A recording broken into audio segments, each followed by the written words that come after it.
Alors ma copine, tu as bien passé ta journée? Oui, ma colocataire. Par contre, je suis tellement épuisée. Bon, j'irai me coucher. Car j'ai sommeil. Ok. Bonne nuit à toi, et fais de bons rêves. Merci et bonne nuit à toi aussi. Merci.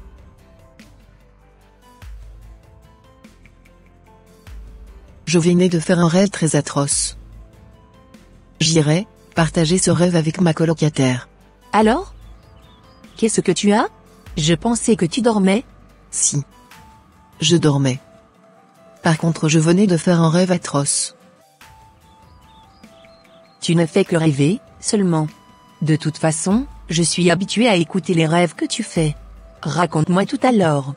Tu sais, dans mon rêve, j'avais vu que tu avais perdu ton oncle maternel. Et tu pleurais quand ta mère t'avait informé de cela. Tu étais vraiment inconsolable, c'était comme si c'était la vérité. C'est juste un rêve que tu venais de faire.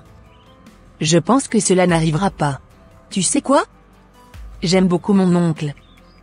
Car c'est lui qui nous avait soutenus quand mon père était décédé. D'ailleurs, c'est grâce à lui que je suis venue à l'étranger pour pouvoir continuer mes études. Si jamais quelque chose lui arrivait, je me sentirais très mal. Je pense que nous devons prier pour ton oncle. Si, tu veux prier pour lui? Tu peux le faire. Car je ne suis pas une chrétienne comme toi. En plus, je ne sais même pas comment prier. Je pourrais te montrer comment prier. Non, je ne veux pas. Tu ferais mieux d'aller te recoucher. D'accord. À demain. À demain.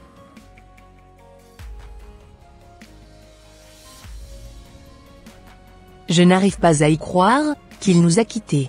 Mon cher oncle que j'aime si tant, pourquoi tu nous as quittés aussitôt? Ce que je trouve étrange dans cette histoire est que ma copine avait fait ce rêve la dernière fois.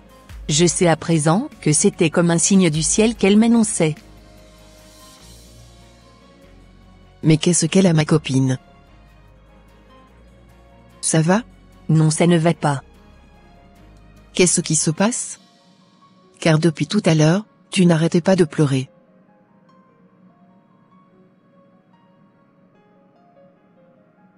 S'il te plaît, arrête de pleurer et parle-moi. Le rêve que tu avais fait la dernière fois s'est réalisé. Car ma mère venait de m'annoncer au téléphone que mon oncle était parti. Toutes mes condoléances. Si je savais, je t'aurais écouté. Et on aurait dû prier pour lui. Arrête de pleurer, car il est déjà parti.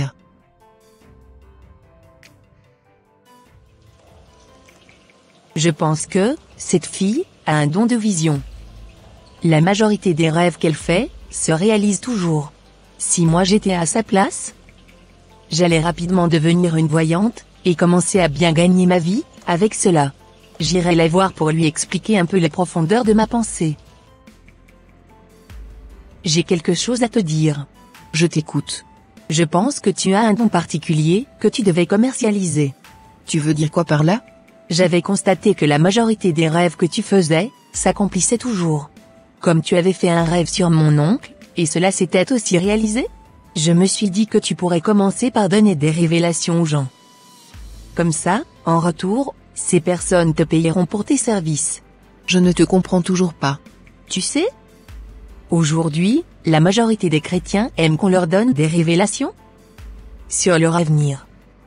Du coup, je te propose de leur donner les révélations qu'ils veulent, comme ça ils te payeront en retour pour tes services. Tu pourras devenir une parfaite voyante pour beaucoup d'entre eux. Mais comment cela va se faire? Je connais une dame chez qui je pourrais t'emmener et elle te formera dans la voyance. Non, je ne veux pas faire ce genre de choses. Imagine l'argent que tu pourrais avoir en faisant cela. Je serai ta collaboratrice. Et ensemble nous allons gérer les choses. Tu es sûr qu'on pourra avoir beaucoup d'argent? Je t'assure qu'on ne manquera plus jamais d'argent. Bon. Je suis partante. Je vais t'emmener voir la dame en question, et elle te dira comment procéder. On y va alors. D'accord.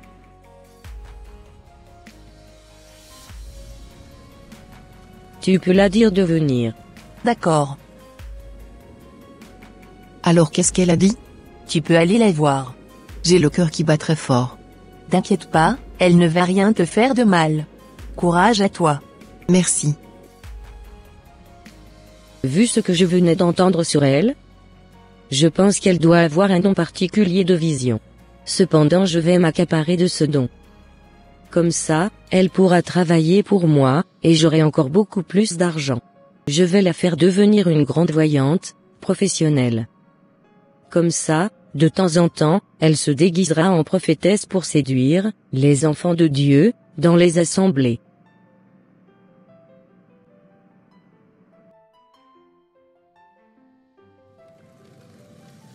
Alors ma petite, tu vas travailler pour moi. Je vais te donner une feuille de plante que tu mettras sous ta langue.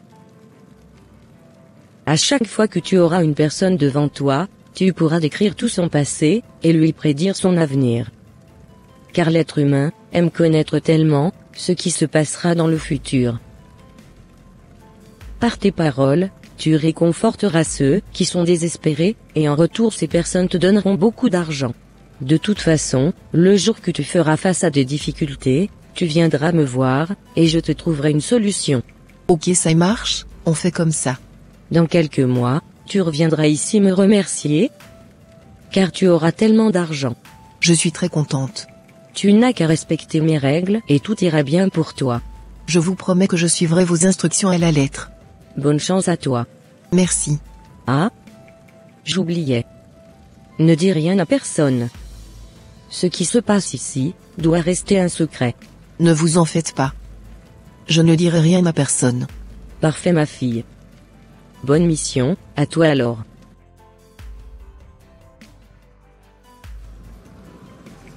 Je venais de mettre la feuille sous ma langue. Je vais la tester sur ma copine, afin de voir ce que ça va donner. Je suis impatiente de collaborer avec toi. Je vois que tu as beaucoup souffert dans ton enfance. Tes parents ne savaient même pas que tu allais vivre jusqu'à cet âge. C'est la vérité. Mais comment as-tu eu toutes ces informations sur moi?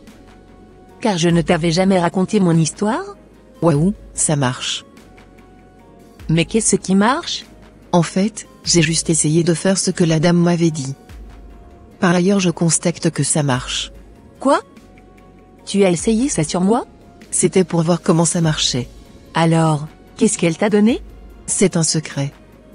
Par contre, ne t'en fais pas, nous allons gagner beaucoup d'argent avec ça. D'accord.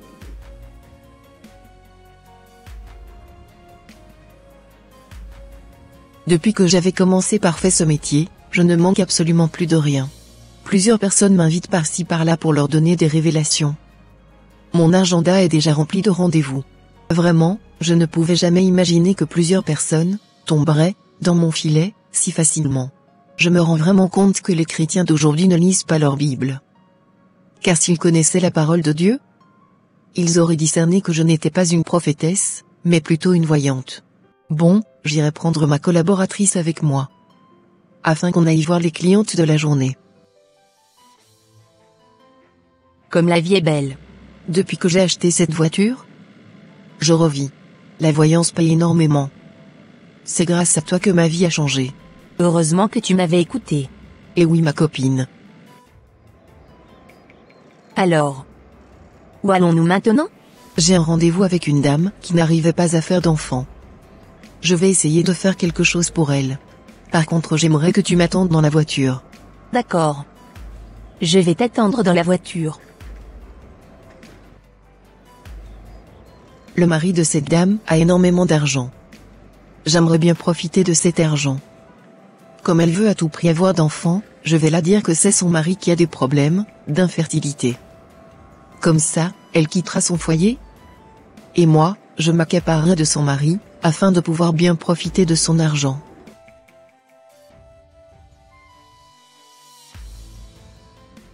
Bonsoir servante. Shalom madame.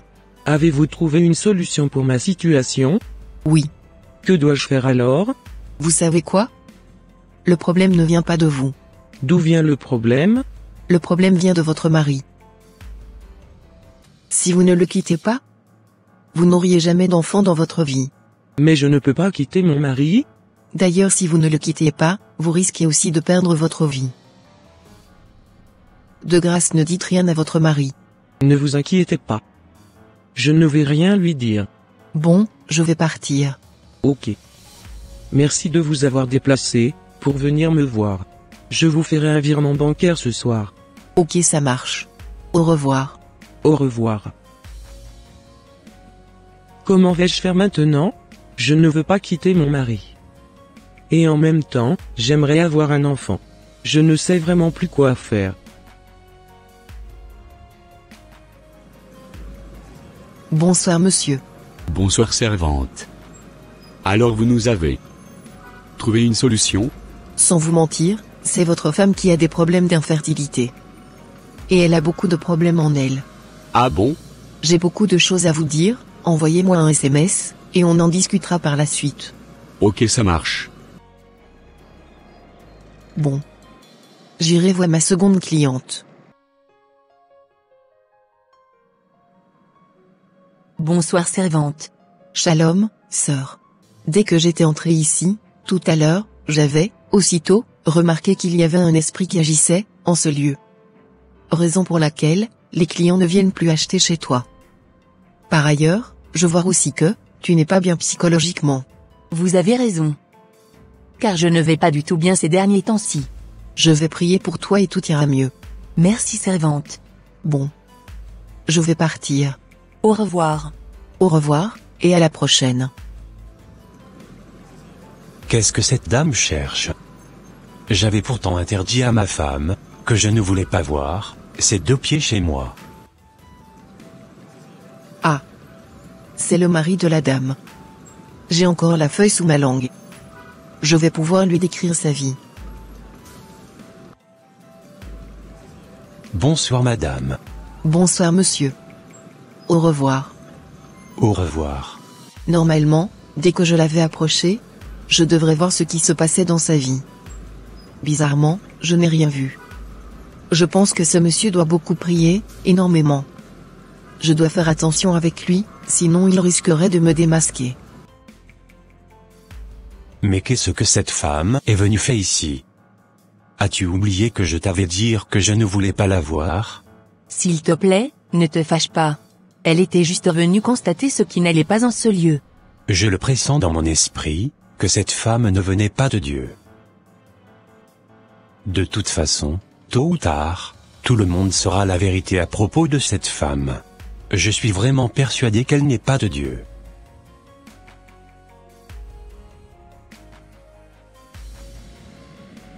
Alors? Les clients sont satisfaits de ton travail? Bien sûr. Je viens encore de faire une belle journée. Je ne sais pas ce qui se passe, mais je suis en train de perdre le contrôle de la voiture.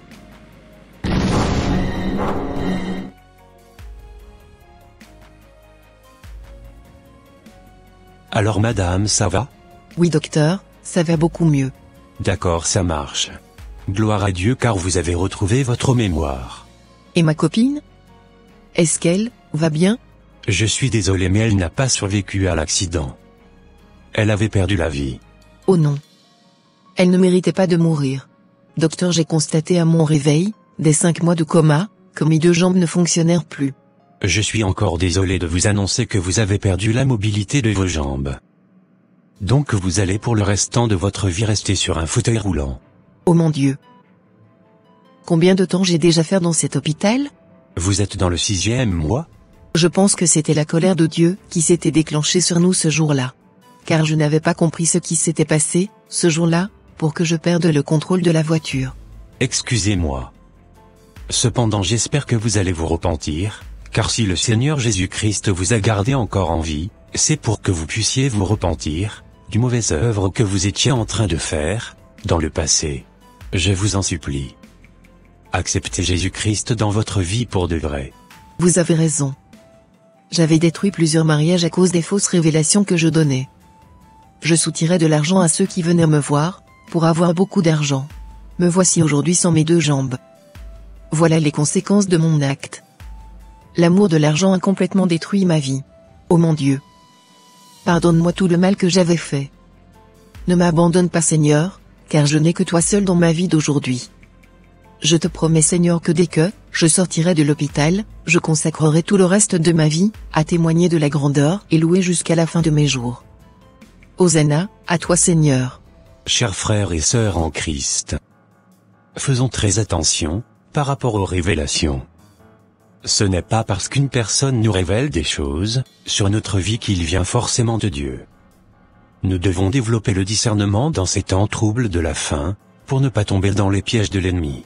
Ainsi parle l'Éternel dans Jérémie, 17 verset 5, « Maudit soit l'homme qui se confie dans l'homme, qui prend la chair pour son appui, et qui détourne son cœur de l'Éternel. » Il est écrit aussi dans le livre de 1 Jean, 4, verset 1.